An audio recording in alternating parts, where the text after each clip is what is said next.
That's the current resting voltage that I currently get in the Jackaroo, with the car not running, about 12 volts. With the car running, it normally sits at about 13.7, obviously until the base actually hits. So today we're going to replace this little battery, which isn't massive.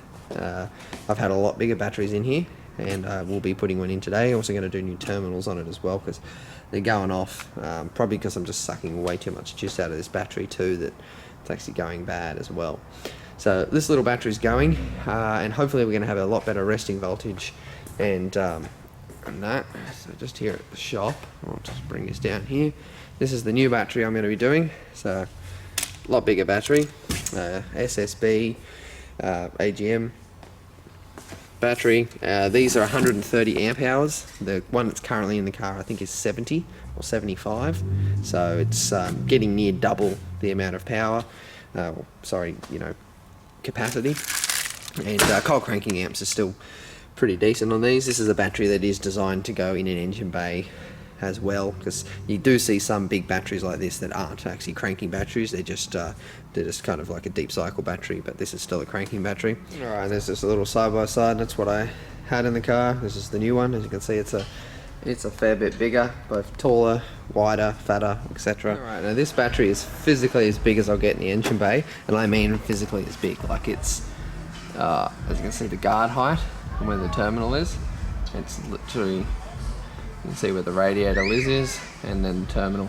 So I won't get any longer. I'm already filling the cage, width, everything. That's the biggest battery I can physically fit in this car, which actually it's almost as big as the engine.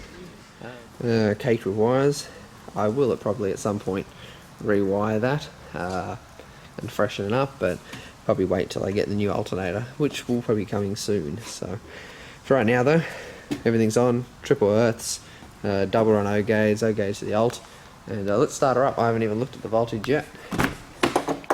Let's turn the key, see what she rests at. So we're sitting at about 11.8, 11.7. We're sitting at 12.8, so that's a good start.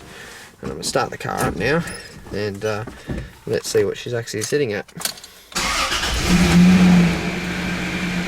14.2, that's a lot healthier voltage as well. So whereas before at idle we were sitting at 13.7, now we're sitting at 14.2. The rev it doesn't do anything different, so just this voltage is that's a healthier battery. It actually holds 14 odd volts. And when I had the full rivers in here, it used to hold 14.2, so that's back to what it should be. We'll crank this up.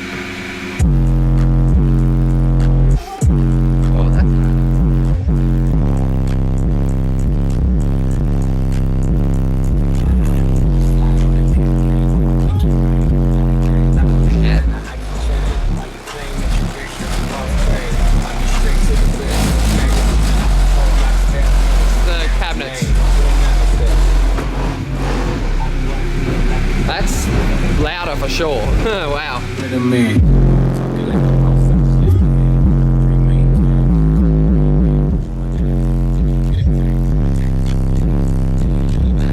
Yeah, that's cool, but he ain't like me. That's surprisingly louder, with some real voltage behind it. Like surprisingly, like to the ear louder. Wow. Awesome. That's yeah, sitting at 14.1. As I said, normally it would drop down to low 12s. Right then I saw it hit 12.9 at a low point, but it's holding. That's at idle too, not driving the car. So it used to sit at idle to drop about 12, 11.9. So extra volt makes a difference.